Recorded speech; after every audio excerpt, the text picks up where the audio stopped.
안녕하세요. 이번 시간에는 비동기 코드를 처음 만질 때 거의 모든 신입 개발자가 거치는 혼란을 정리합니다. 바로 프로세스, 스레드, 태스크라는 세 단어의 차이입니다. 셋이 어느 계층에 속하고 누가 누구를 빌려 쓰는지를 한번 정리해두면 그 뒤로 등장하는 태스크.점, 런이나 어싱크, 펄, 어웨이트 같은 모든 개념이 일관된 모델 위에서 풀립니다. 이 영상의 단 하나의 목표는 태스크 하나가 스레드 하나가 아니다 라는 문장을 머리가 아닌 멘탈 모델로 받아들이는 것입니다. 본격적인 정의에 들어가기 전에 셋의 차이를 한 번에 잡는 가장 빠른 비유를 보여드리겠습니다. 레스토랑입니다. 프로세스는 레스토랑 건물 한 채입니다. 독립된 주방과 식자재 창고, 자금이 있고 옆 가게와는 완전히 격리되어 있죠. 스레드는 그 안에서 실제로 요리를 하는 요리사입니다. 한 레스토랑의 요리사는 여러 명일 수 있고 같은 주방 설비, 즉 코드와 같은 식자재 창고, 즉 흰 메모리를 공유합니다. 그리고 태스크는 손님이 적어낸 주문서 한 장입니다. 파스타 한 그릇 만들어주세요 라고 적힌 종이일 뿐 그 자체로는 요리하지 않습니다. 핵심은 마지막 줄입니다. 주문서는 요리사가 아닙니다. 주문서가 100장 쌓여도 요리사는 8명일 수 있고 그 8명이 100장을 돌려가며 처리합니다. 이 그림 하나면 오늘 영상의 절반은 끝난 셈입니다. 이 그림은 방금 비유를 정확한 구조로 옮긴 것입니다. 가장 바깥의 큰 박스가 프로세스, 즉 OS가 관리하는 실행 인스턴스입니다. 그 안위쪽에 스레드풀, 즉 CLR이 미리 만들어둔 작업자 스레드들이 있습니다. 각 스레드는 CPU 코어에서 실제로 명령어를 실행합니다. 그리고 그 아래에 태스크 큐가 따로 떠있죠. 노란색 박스 안의 태스크들은 처리 대기 중인 할 일 객체입니다. 스케줄러가 비어있는 스레드를 골라 태스크를 하나 꺼내 실행하고 끝나면 다음 태스크로 이동합니다. 그리고 가장 중요한 부분, 입출력을 기다리는 태스크는 스레드를 점유하지 않고 OS 큐에 머무르다가 완료되면 큐에 다시 들어옵니다. 이 그림에서 꼭 읽어내야 할 사실은 셋입니다.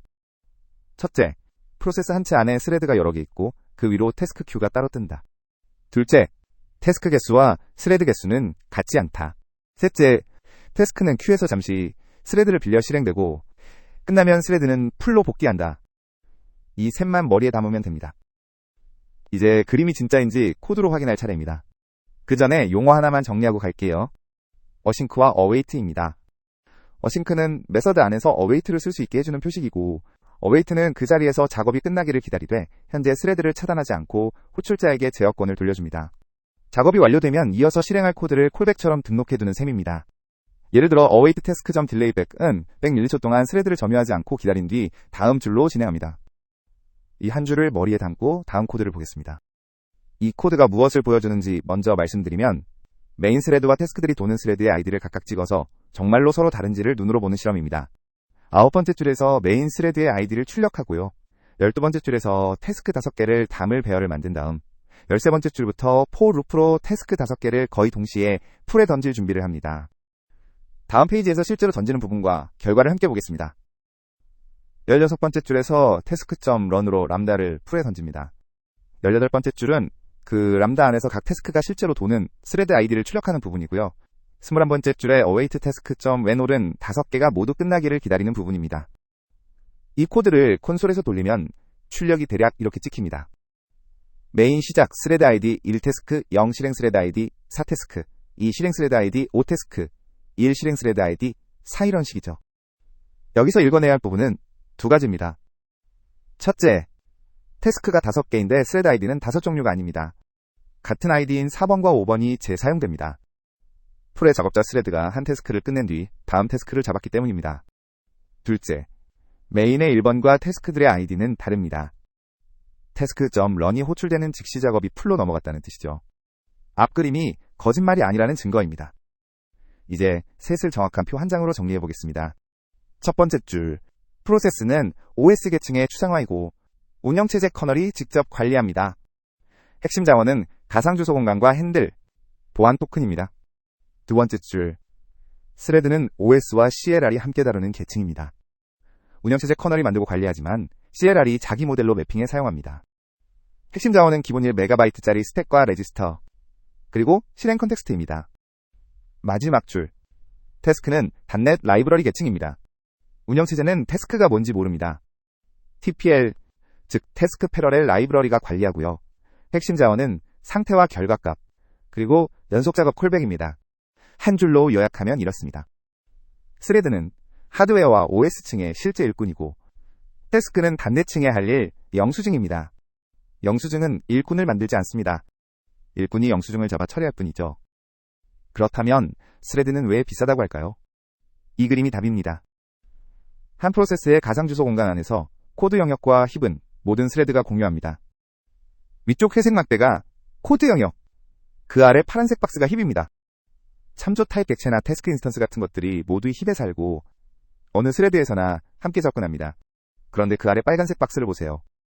스레드별 전용 영역, 즉 스택입니다. 스레드 한 명마다 기본 1MB짜리 스택이 따로 붙고요. 거기에 더해 별도의 커널 모드 스택, 그리고 레지스터 묶음인 컨텍스트가 있습니다.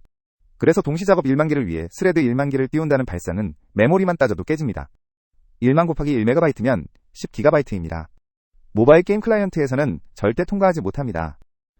여기에 컨텍스트 스위칭 비용까지 더해지면 코어 수보다 활성 스레드가 많을 때마다 OS가 레지스터를 저장하고 복원하면서 CPU 캐시까지 무효화합니다.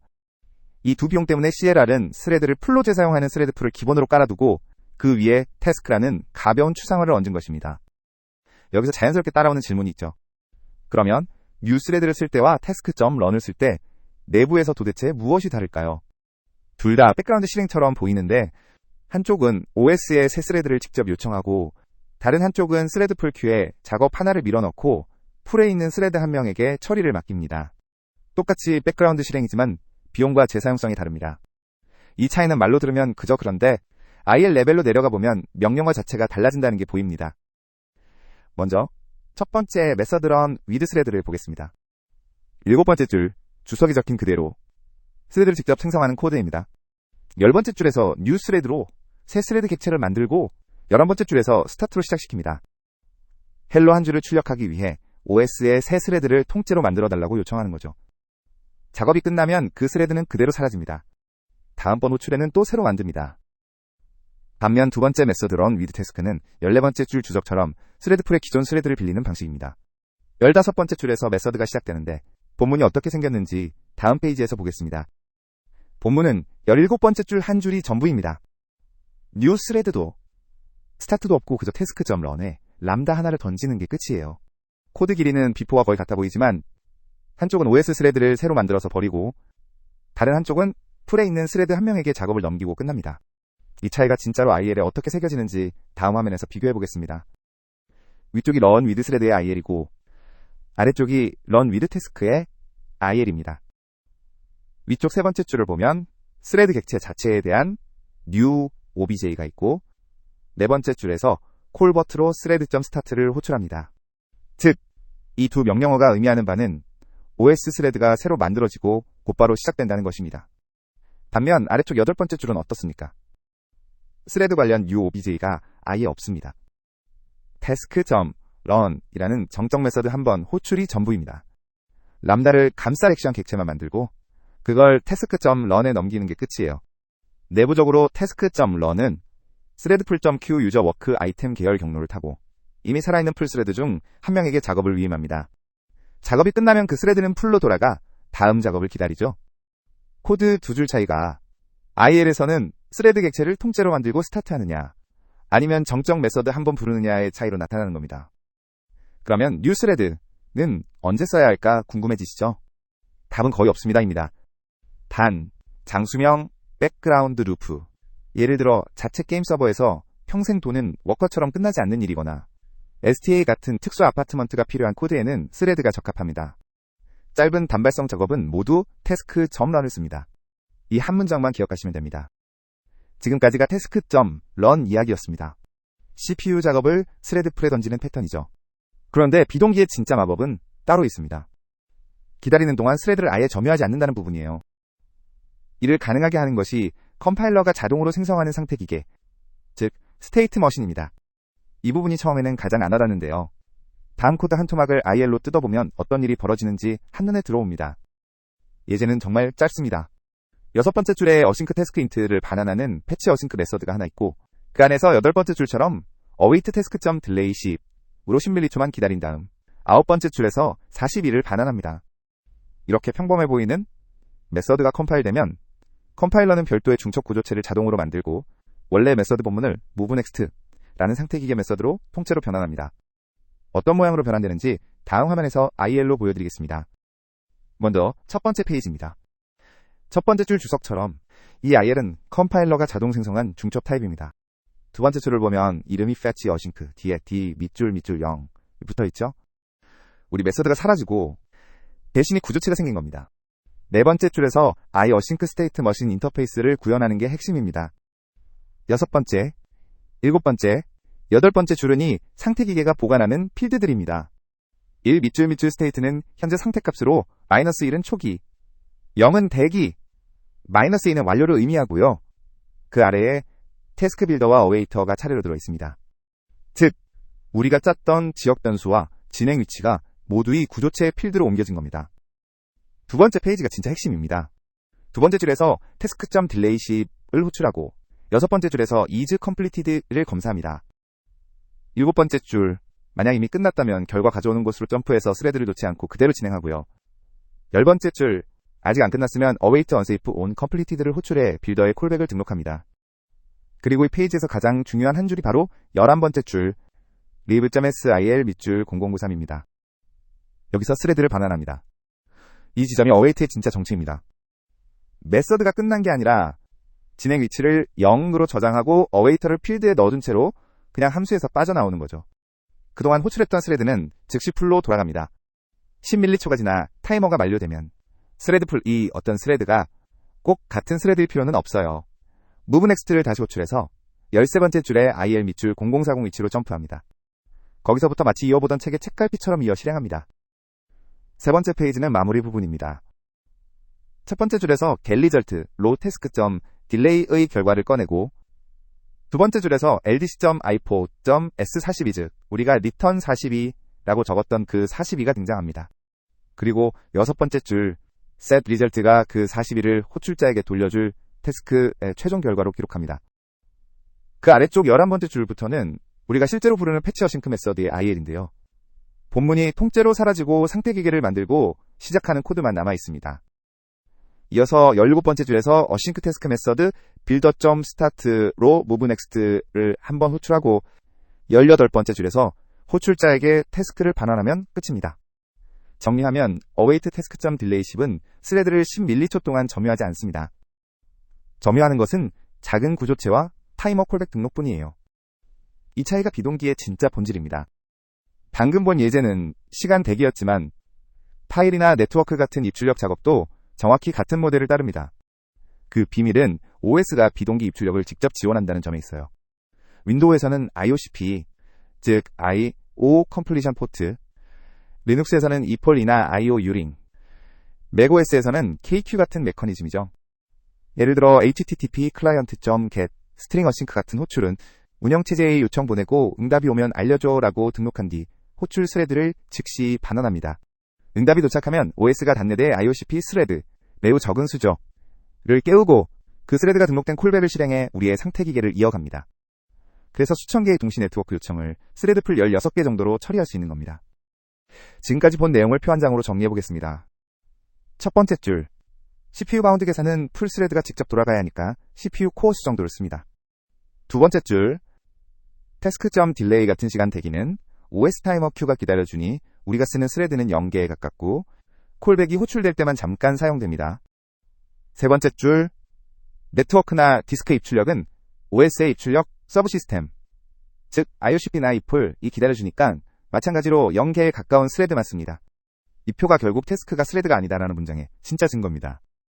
여기서 한 가지 자연스러운 의문이 생깁니다. await가 자주 스레드를 갈아탄다면 사용자 아이디, 나 문화권 설정, 로깅 컨텍스트 같은 암묵적 환경 정보는 어떻게 유지될까요? 답은 execution 컨텍스트입니다. 단내든 await 직전 호출 스레드의 execution 컨텍스트를 캡처해 두었다가 재개 시점에 새 스레드에 복원합니다. 이 덕분에 thread.current principal이나 culture, info.current culture, 그리고 로거가 의존하는 async 로컬 값이 비동기 흐름 내내 일관되게 유지됩니다. 즉, 스레드는 갈아타도 컨텍스트는 따라간다는 거죠. 그럼 유니티 클라이언트에서는 셋을 실제로 어떻게 골라 써야 할까요? 유니티의 결정적인 제약 하나가 있습니다. 거의 모든 유니티 API가 메인 스레드에서만 호출 가능하다는 점입니다. 트랜스폼 포지션 한 줄이라도 백그라운드 스레드에서 만지면 즉시 예외가 납니다. 이 표가 그 규칙을 한 장에 담은 것입니다.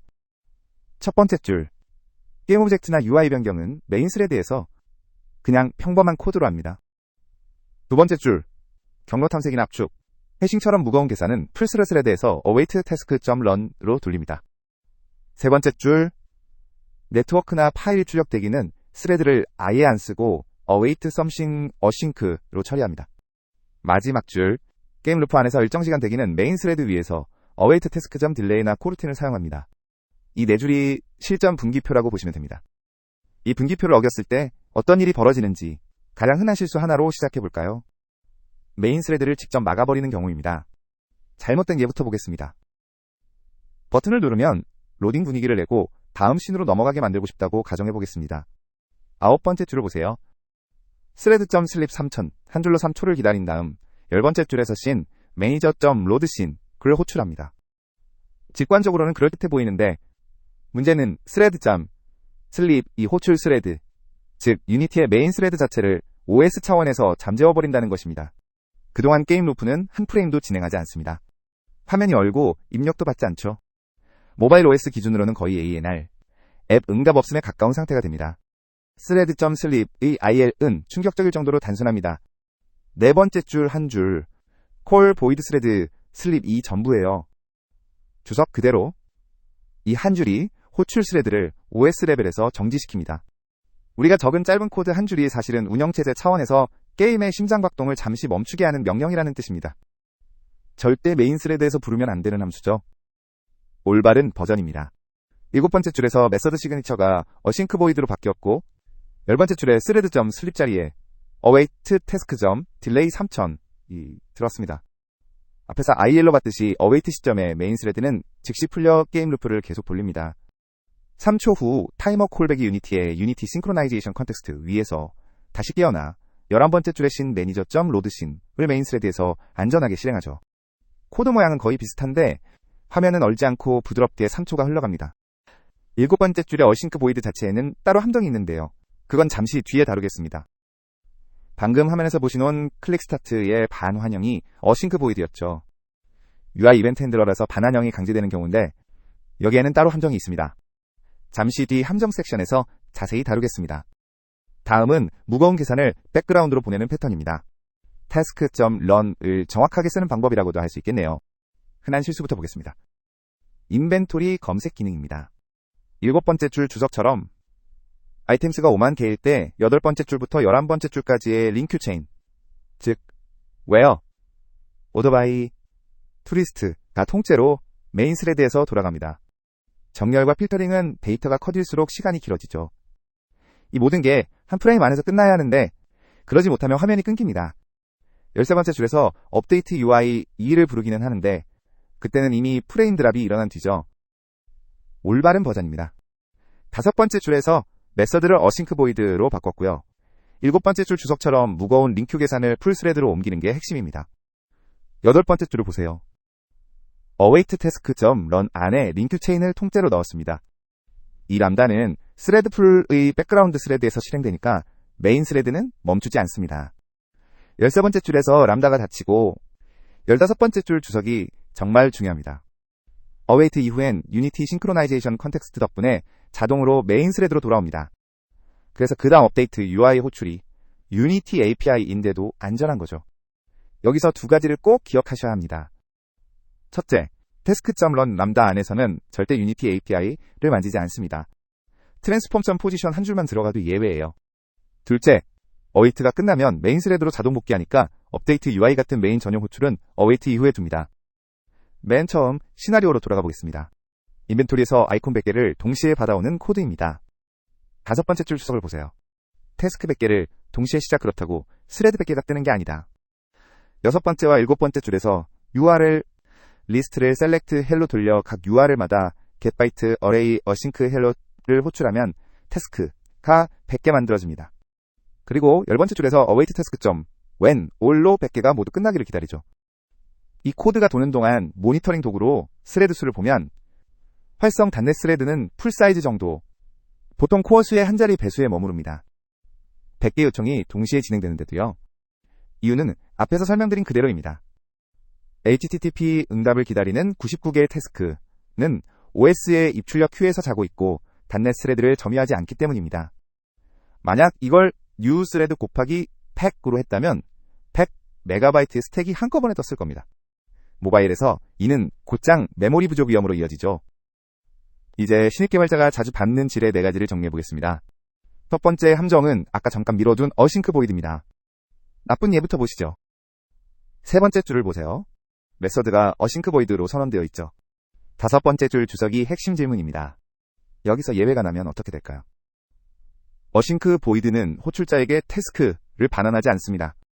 따라서 호출자가 어웨이트 할 수도 없고요. 메서드 내부에서 던진 예외는 호출 스택을 타고 올라가지 못한 채로 싱크로나이제이션 컨텍스트 위에서 곧바로 던져집니다. 유니티 환경에서는 보통 메인 스레드 예외로 변환되어 게임이 강제 종료되거나 콘솔의 빨간 에러로 끝나죠. 트라이, 캐치로 감쌀 곳이 없습니다. 올바른 버전입니다. 두 가지 변화가 있어요. 첫째, 세 번째 줄에서 본체 메서드를 어싱크 태스크로 바꿔 호출자가 어웨이트 할 수 있게 만들었습니다. 둘째, UI 이벤트 핸들러처럼 어쩔 수 없이 보이드가 강제될 때만 어싱크 보이드를 쓰는데요. 아홉 번째 줄에 on 클릭 스타트가 그런 경우입니다. 그럴 때는 11번째 줄과 12번째 줄처럼 본문 전체를 try, catch로 반드시 감싸서 예외를 잡아야 합니다. debug.log exception으로 로그라도 남겨야 게임이 통째로 죽지 않거든요. 규칙은 한 줄입니다. 어싱크 보이드는 UI, 이벤트 핸들러처럼 반환형이 강제될 때 외에는 쓰지 않고 그 경우에도 본문 전체를 try, catch로 감쌉니다. 두 번째 함정은 다운 리절트나 다운 웨이트로 비동기 메서드를 동기적으로 기다리는 패턴입니다. UI 컨텍스트 환경에서는 가장 위험한 형태인데요. 데드락을 일으키기 때문입니다. 이 코드는 한 번에 보면 무엇이 잘못됐는지 잘 안 보입니다. 세 번째 줄을 보세요. 다운로드 어싱크 A 결과를 .result로 꺼내는 순간 메인 스레드는 그 자리에 서서 비동기 작업이 끝나길 기다립니다. 그런데 10번째 줄에 await get string async가 끝나면 어떻게 될까요? 11번째 줄 주석이 답입니다. 기본 동작은 await 이후 코드를 메인 스레드로 복귀시키려 한다는 것입니다. 그런데 메인 스레드는 이미 .result로 막혀있죠. 그럼 get string async의 콜백은 메인 스레드가 풀리길 기다리고 메인 스레드는 그 콜백이 끝나길 기다리는 서로가 서로를 영원히 기다리는 데드락이 만들어집니다. 한 줄짜리 .result가 게임 전체를 멈출 수 있는 거죠. 해법은 정직합니다. 그냥 await하기입니다. 첫 번째 줄에서 핸들러를 어싱크 보이드로 바꾸고요. 함정 1에서 본 그대로 8번째 줄에 try, catch로 본문을 감쌌습니다. 그리고 5번째 줄에서 그냥 await합니다. 그러면 메인 스레드는 즉시 풀려서 게임 루프를 계속 돌리고 get string async가 끝나면 자연스럽게 메인 스레드 위로 돌아와 업데이트 UI를 실행합니다. 데드락이 생길 수가 없는 구조죠. 한 가지 추가 패턴이 있습니다. 우리가 라이브러리 코드를 만들고 있고 UI를 만질 일이 전혀 없다면 어떻게 할까요? 네 번째 줄처럼 await 뒤에 configure await false를 붙입니다. 다섯 번째 줄 주석에 답이 다 적혀있죠. 메인 스레드로 복귀할 필요 없음. 그러니 데드락 위험이 제거되고 컨텍스트 전환 비용도 절약됩니다. UI와 무관한 라이브러리 비동기 메서드는 거의 항상 이걸 붙입니다. 한 줄 정리하고 가겠습니다. configure await false는 컨텍스트 복귀 끄기입니다. 기본적으로 await 스스로 쓰는 호출 시점의 동기와 컨텍스트, 유니티면 메인 스레드로 복귀합니다. configure await false를 붙이면 어디서 깨어나도 상관없다는 신호이며 풀의 아무 스레드에서 이어갑니다. UI를 만지지 않는 라이브러리 비동기 메서드는 거의 항상 이걸 붙인다고 기억해두세요. 세 번째 함정입니다. task.run 람다 안에서 유니티 API를 호출하는 경우입니다. 세 번째 줄에 task.run 람다는 스레드풀 A 백그라운드 스레드에서 도는 코드라는 점을 기억해주세요. 그 안에서 여섯 번째 줄처럼 transform.position 서브를 만지면 유니티가 즉시 유니티 exception 서브 포스트를 던집니다. 유니티 API는 메인 전용이거든요. 회피 방법은 두 가지입니다. 첫째, 계산만 백그라운드에서 하고 결과만 가지고 나와 await 이후에 적용한다. 앞에 아이템 필터 예제가 그 방식이었죠. 둘째, 유니테스크 같은 라이브러리를 쓴다면 스위치 to 메인 스레드 같은 명시적 컨텍스트 전환을 활용한다. 이 두 가지가 표준 답안입니다. 마지막 함정입니다. 업데이트 루프에서 태스크를 남발해서 GC 스파이크가 생기는 경우입니다. 핵심은 태스크 T가 참조 타입, 즉 클래스라는 사실입니다. 맵프레임 새로 만들면 맵프레임 힙 할당이 일어납니다. 유니티의 IL2CPP 환경에서도 GC 압박은 그대로 이어지고 모바일에서는 16에서 33m초 단위의 프레임 스파이크를 만듭니다. 한 프레임이 16m초인 환경에서 한 프레임이 통째로 GC에 잡아먹힐 수도 있다는 뜻이죠. 잘못된 예부터 보시죠.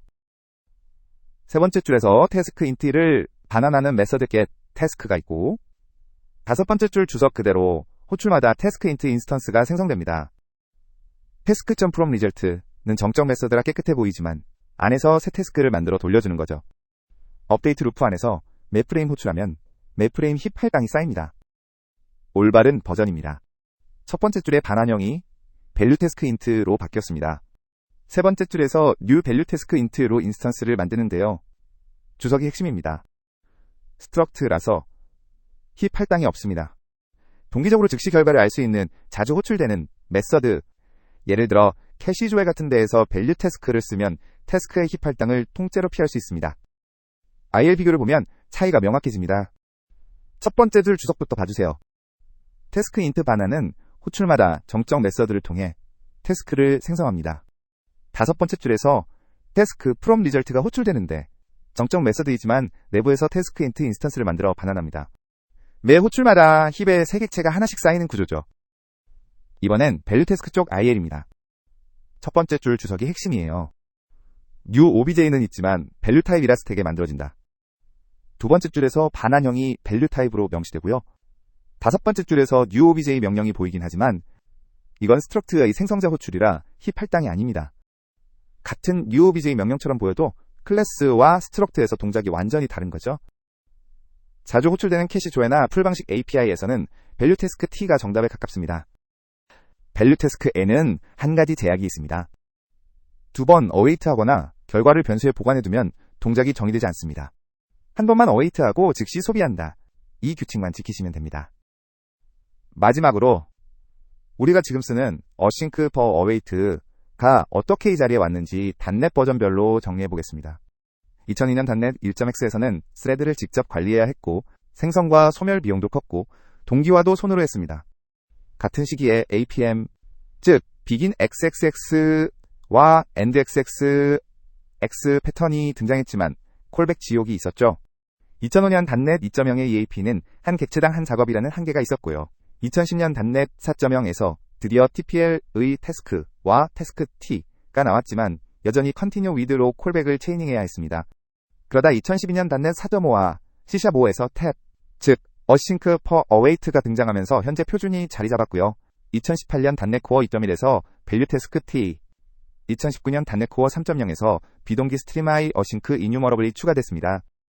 17년에 걸친 진화의 끝이 지금 우리가 쓰는 두 글자 키워드 await인 셈이죠. 표만으로는 무엇이 좋아졌는지 잘 안 와닿으시죠?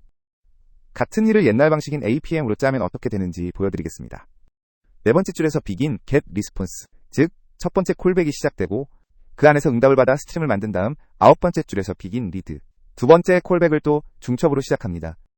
그리고 마침내 12번째 줄에서야 결과를 사용할 수 있죠. 비동기 단계가 늘어날수록 들여쓰기도 깊어지고 예외가 어디서 생겼는지 따라가기도 힘들어집니다. 이게 바로 콜백 지옥이라고 불리던 풍경입니다. 같은 일을 현대 탭 방식으로 옮기면 이렇게 됩니다. 네 번째 줄에서 await http.getStream async 한 줄로 응답 스트림을 받고요. 일곱 번째 줄에서 await stream at read async 한 줄로 데이터를 읽고 여덟 번째 줄에서 결과를 사용합니다. 들여쓰기가 깊어지지 않고 동기 코드와 거의 똑같은 모양을 유지합니다. 그런데 내부적으로는 앞에서 본 대로 컴파일러가 상태 기계를 만들어 콜백을 자동 등록해주죠.